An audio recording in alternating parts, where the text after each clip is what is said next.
Hi, welcome to Sweet Pea Sewing. I'm Caroline, and today I'd like to take you on a tour of my sewing room. I started sewing about 4 months ago, and I've been slowly setting up my room for sewing probably over the last 5 months. This room has seen many iterations over the 35 years that we've owned this house. It's probably about 10 by 10. It's on the main floor of our house. And it started out as my kids' bedroom, and then it was a guest room, and then it was the supply junk room. And in most recent years, it's been my work from home office. And when I retired last fall, I changed it in my craft room, and it is my happy place. I love it here. I love coming in the morning, spending hours in the evenings. Just really enjoy it, which I think many of us sewists do, crafters. So let's begin by looking at my pressing station. All right, let's start with the exciting pressing station. Now, I'm very embarrassed to show you the actual mat or ironing board cover that's probably 35, maybe 40 years old. I really need to take some cotton and make a lovely new cover out of it. And it is on my list. But sewing garments is so much more fun. One day I will do that. Right here, I have one of these lovely Oliso irons. They're fantastic. They work so well, and it took me a while to really think, oh, should I get one? But I did, and it was 100% worth it. There's my dress form stuffed behind the ironing board. It's really handy, and actually I use it a lot. I just wish it wasn't multicolored. I don't know why they make them in multicolors. It's annoying, and it's hard to see things when you have on it properly. I need to get a white turtleneck or something and put that on there. On the back of the door is just a bag full of scraps. Nothing exciting to see there. Right here in this IKEA cubicle, this is all thrifted fabric that I have bought over the last 4 months. Usually go once every couple of weeks, and I have a couple of thrift stores close by that are fantastic for thrifted fabric. And if you've watched any of my videos, you'll see that I use it a lot. I usually try and use it for the mock-up, especially if it's pattern that I'm really nervous about using. And then I'll often make something out of my bought fabric. But that's what I like to do with thrifted fabric. Up here are an assortment of my sewing books, my knitting books, and also another hobby that I took up when I retired was watercolor, and I really enjoy that as well. Up above are just a bunch of mementos, really, family mementos, gifts, things that I have from my mom and dad that I like to keep and have a look at. These are two little dresses that I made for my two youngest granddaughters. They're Love Notions everyday play dress. And my granddaughters picked the fabrics out. So I think that's pretty neat. I do need to hem them. They are a surprise. So I want to go over there to their house and see what dresses they have that fit well.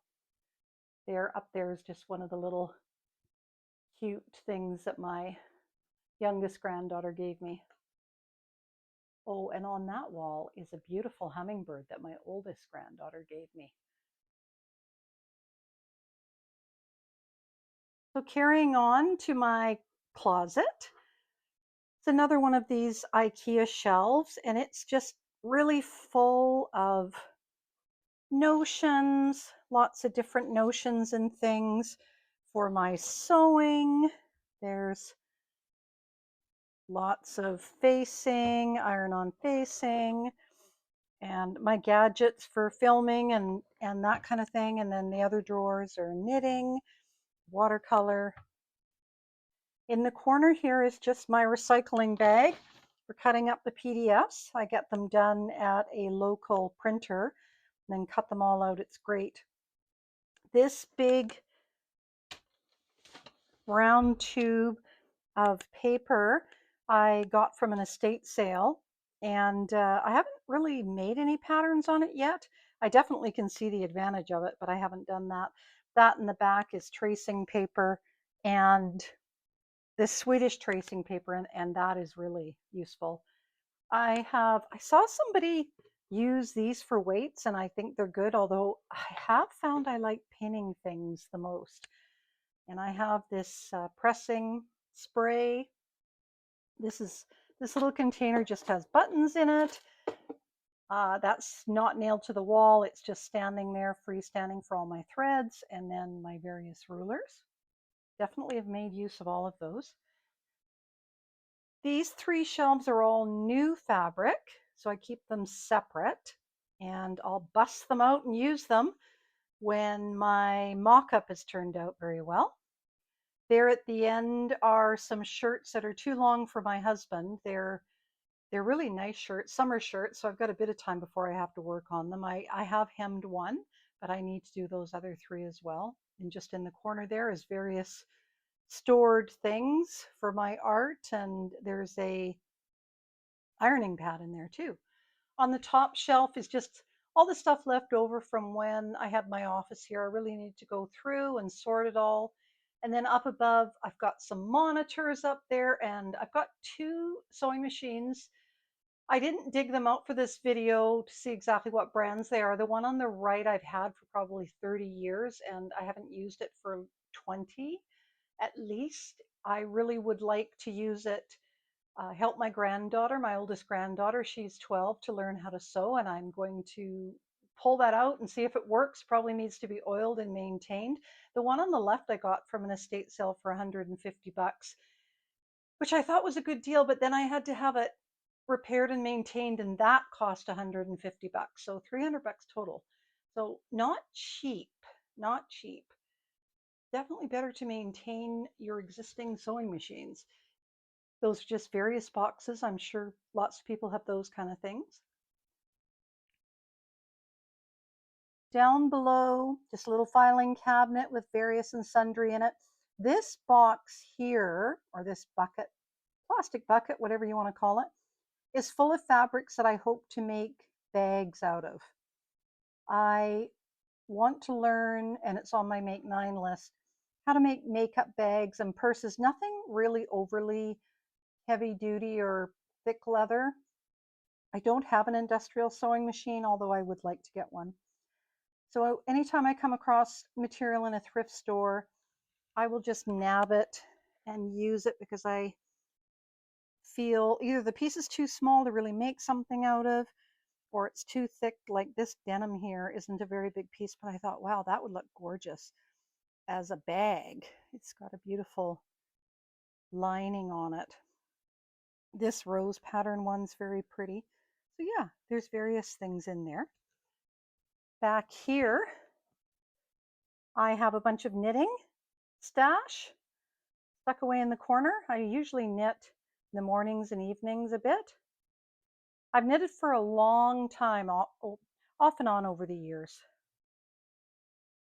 And stuffed away under here is various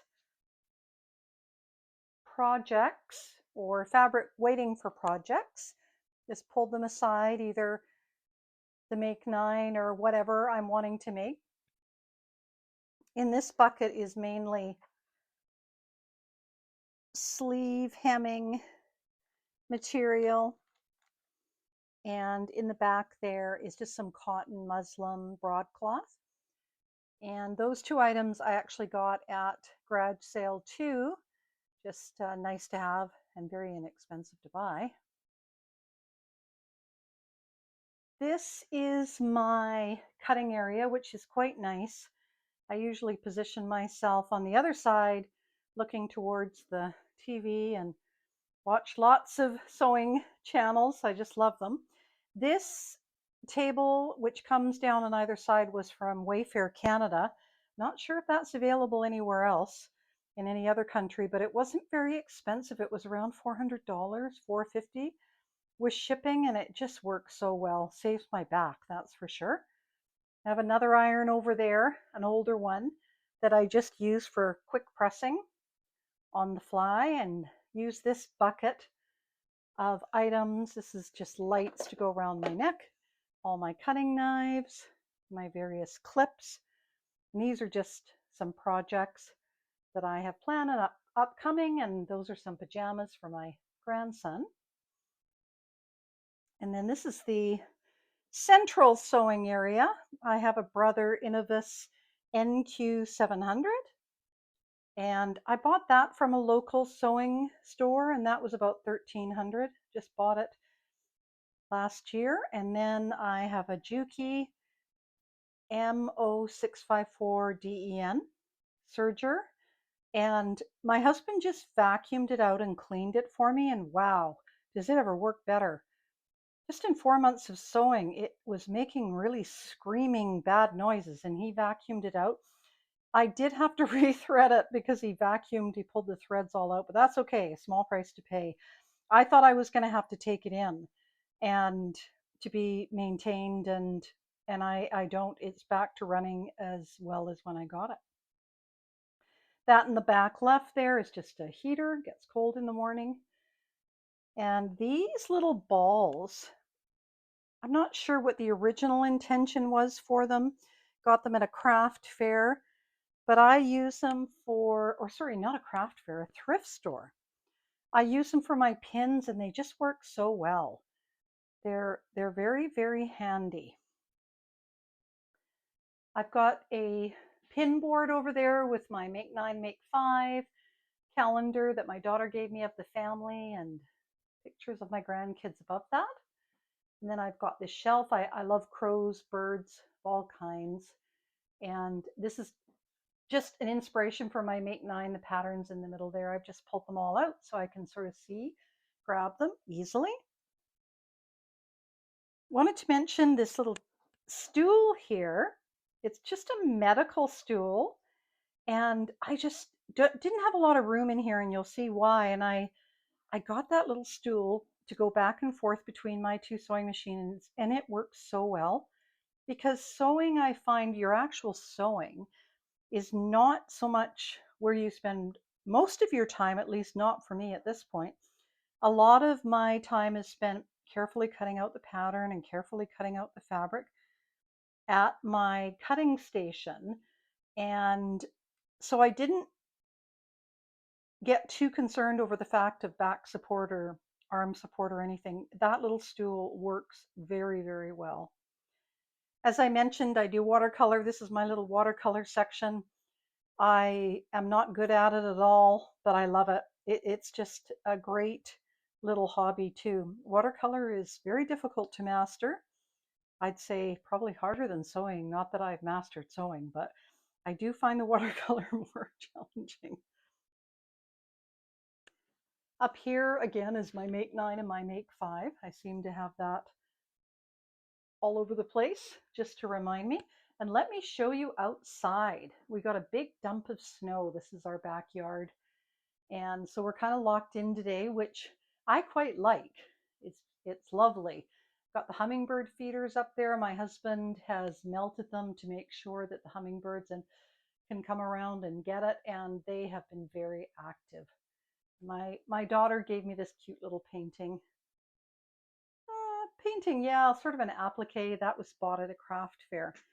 This is my office area, although I don't do much officey stuff these days since retiring, and I'm very happy about that. I have my nice big comfortable office chair, and that works really well for me. It's got my day timers out here for planning some patterns that I was looking at. I've also got this Berta book that I found in a thrift store. I was so thrilled. It's got all the patterns in it at the back, like all these patterns. All these clothes have patterns. There's one big problem with this. It's all in German, even though the odd word, step by step, let's dance, is in English, but the pattern instructions are all in German. So that's a bit challenging. I thought maybe there's a website I can go to and download them all. But if anybody has any input on that, other than putting it all in Google Translate, that would be helpful. It's a picture of my husband and I when we met quite a few years ago now, I guess 16 years ago. And there's the TV in the corner, which is, again, as I say, so nice to look at while I'm doing my sewing or any of my other crafts. Printer there. I nabbed this hamper. It actually originally came from Amazon. I think it was like 25 bucks. It was in our trailer, our camper trailer, and it's just the handiest size because we could put it in a closet. But I needed something for my scraps. And this is almost full, and I don't know what to do with all those scraps. I know you can make things out of it, but boy, the amount of scraps that I'm creating makes me think I'm never going to be able to keep up to it all. So I'll have to decide there. This is all thrifted fabric again, and I've got quite a bit. Yeah, I've got quite a bit for only 4 months. I've got another bucket of thrifted fabric out in my family room. So I really need to get on the sewing faster or stop buying. Probably the latter would be better. I have patterns on this side are the big four, big five, whatever you want to call it. And on this side are independent patterns that I have cut out and put in plastic. And then under here, I have more patterns. Those are all new look on the top. And then on the bottom, you can't really see it very well, are craft patterns like for bags and things like that, and children's patterns. So I need to stop buying patterns too, but boy, it's fun. And last but not least, this is a picture of my beloved doggy. He passed away in 2020. A friend had that painted for me, just so cute. Love looking at it. And that concludes the tour of my sewing room. So I really hope you've enjoyed that. I still need to put some pictures like up there. Need to fill a few spots, but that'll come. I like to spend the time sewing. I hope you enjoyed that tour of my sewing room, and I hope I covered everything pretty thoroughly. If you have any questions about anything I showed, please feel free to leave a comment and ask. I'd love it if you would hit like and leave a comment just to let me know that you saw the video, what you thought of it, and also I'd love it if you'd subscribe. So happy sewing, and I'll see you next time.